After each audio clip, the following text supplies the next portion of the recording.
explain you about the definition syntax. In linguistics, the syntax is the study of the principle and process by which sentences are constructed in particular language. Also describe the syntax is the study of the principle and process by which sentences are constructed in particular language. Jadi di dalam linguistik, syntax adalah studi tentang prinsip dan proses di mana kalimat dibangun dalam bahasa-bahasa tertentu. Juga menjelaskan bahwa syntax adalah studi tentang prinsip-prinsip dan proses di mana kalimat dibangun dalam bahasa tertentu. Seperti syntax or syntactic analysis may be defined as determining the relevant component parts of a sentence. Number 2, describing these parts grammatical. Jadi syntax atau analisis syntax dapat didefinisikan sebagai menentukan bagian komponen yang relevan dari suatu kalimat. Yang kedua, menjelaskan bagian-bagian secara tata bahasa. Yang next, from the expert explanation above we can conclude the syntax is the study of the internal structure of sentence. In this case, it explains how words are arranged to become phrases and clauses for construction. And sentence in its commonly we call structure. Structure manages how words can be combined with another for creating a good sentence. Intinya, dari penjelasan para ahli di atas, kita dapat menyimpulkan bahwa syntax adalah pembelajaran tentang struktur kalimat internal. Dalam hal ini menjelaskan bagaimana kata-kata diatur menjadi frasa dan klausa untuk membangun kalimat. Biasanya kita sebut sebagai structure. Structure mengatur bagaimana kata-kata dapat digabungkan dengan yang lain, menciptakan kalimat yang baik. Okay, that's all about definition syntax. Assalamualaikum warahmatullahi wabarakatuh. In this part, I want to introduce myself. Okay, my name is Muhammad Pratama. You can call me Nasa. I want to explain about the rules of syntax. Okay. What are the rules of syntax? The rule of syntax has the rule in the syntax. Okay. In the first, to specify the correct word or the for a language. For example, English is a subject, verb, object, or CVO language. Number 1, for example, the president nominates a new Supreme Court justice. And number 2, the new Supreme Justice Court nominee.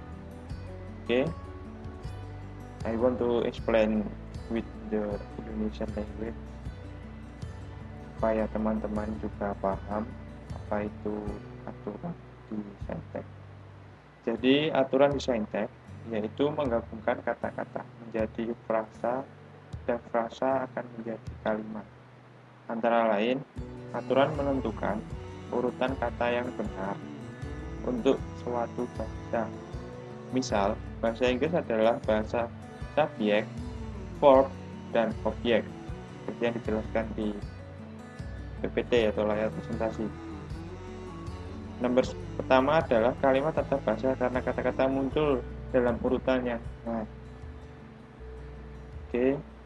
Dan nomor 2 tidak sesuai dengan tata bahasa karena urutan kata salah satu bahasa Inggris tidak benar. Jadi ada dua contoh tadi presiden. Jadi yang bawah, yang nomor 2 itu salah karena tatanan bahasa atau gramatically-nya itu tidak benar. Oke. Karena yang pertama artinya presiden mengajukan keadilan ke keadilan Mahkamah Agung yang baru. Yang nomor 2, presiden Mahkamah Agung yang baru dicalonkan. Jadi agak ruwet atau semrawut yang nomor 2, nggak sesuai grammatically. Oke, yang nomor second, to describe the relationship between the meaning of a particular group of words and the arrangement of those words. For example, number 1, I mean what I say. Number 2, I say what I mean. Jadi, peran penting kedua dari sintaksis adalah untuk menggambarkan hubungan antara arti kelompok kata tertentu dan pengaturan kata-kata itu. Sebagai contoh, teman-teman Alice menunjukkan kepada kita bahwa urutan kata dari suatu kalimat berkontribusi sangat penting bagi maknanya. Jadi maknanya sangat penting dari susunan kata-kata tersebut. Seperti contohnya, maksud saya apa yang saya katakan. Yang nomor 1, yang nomor 2, saya mengatakan apa yang saya maksud. Itu sudah jadi beda antara nomor 1 dan nomor 2, sudah beda makna. Karena susunan dari suatu kata atau kalimat sangat berkontribusi penting bagi maknanya atau artinya.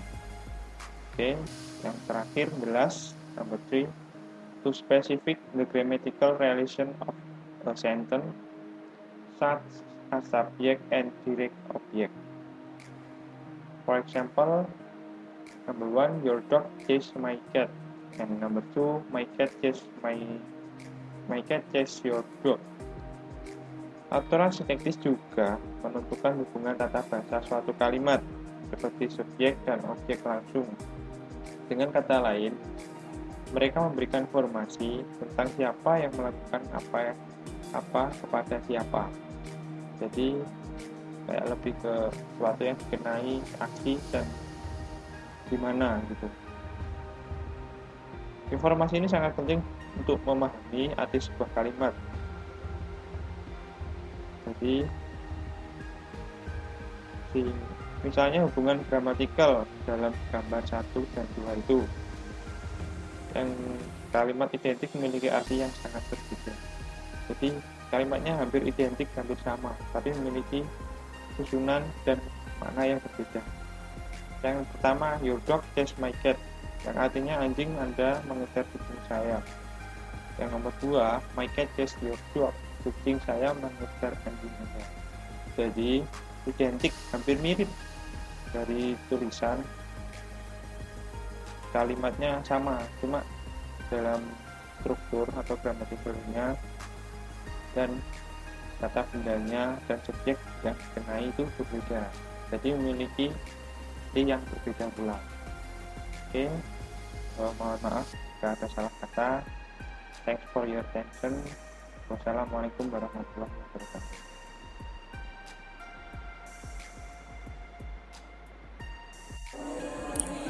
So I will explain you shortly and quickly about syntactic category. Syntactic category is a family expression that can substitute for one another without loss grammaticality. Syntactic categories include phrasal categories such as noun phrase, verb phrase, adjective phrase, adverbial phrase, and preposition phrase. Many of these categories of syntactic may already familiar. As mentioned earlier, some of them are traditionally referred to as part of speech. Other category may be less familiar. For example, the category determiner, which includes the article a and the, as well as the demonstrative, such as this, that, these, and those, and counting words such as each and every. Another less familiar category is auxiliary, which includes the verb have, had, be, was, and were, and the modal may, make, can, could, must, shall, should, will, and would. My name is Nila Ain Nadiro. I will explain about tree diagram. One of the most common way the create a visual representation of unsynthetic structure. In talk tree diagram, symbols, article, and noun and noun phrase are used to tabel the part of the tree to capture the hierarchical organization of those parts in the underlying structure of phrases and sentences. To get a more expanded perception of the hierarchical organization of one structure. So in elaborate and bracketed format on the left below, we can use a tree diagram. An example of the diagram can be seen in our paper. Thank you. In the picture tree diagram, which is drawn on the right, the body appears more upward, functioning as a diagram representing all the grammar information found in the other analysis on the left. It also shows very explicitly that there are various levels in the analysis. It is ada tingkatan analisis di mana konstituen seperti NP diwakili dan tingkat yang berbeda. Lebih rendah di mana konstituen seperti N diwakili. Jenis organisasi hierarkis ini dapat diilustrasikan dalam tree diagram untuk seluruh kalimat dimulai dari atas, yaitu huruf S. Jika kita mulai di bagian atas diagram pohon ini, kita mulai dengan kalimat S dan membaginya menjadi dua konstituen NP dan FP. NP dan VP. Gilirannya konstituen NP dibagi menjadi dua konstituen lainnya, yaitu art dan noun. Akhirnya, satu kata dipilih yang cocok dengan label art, yaitu the, dan yang lain sesuai dengan noun, yaitu girl.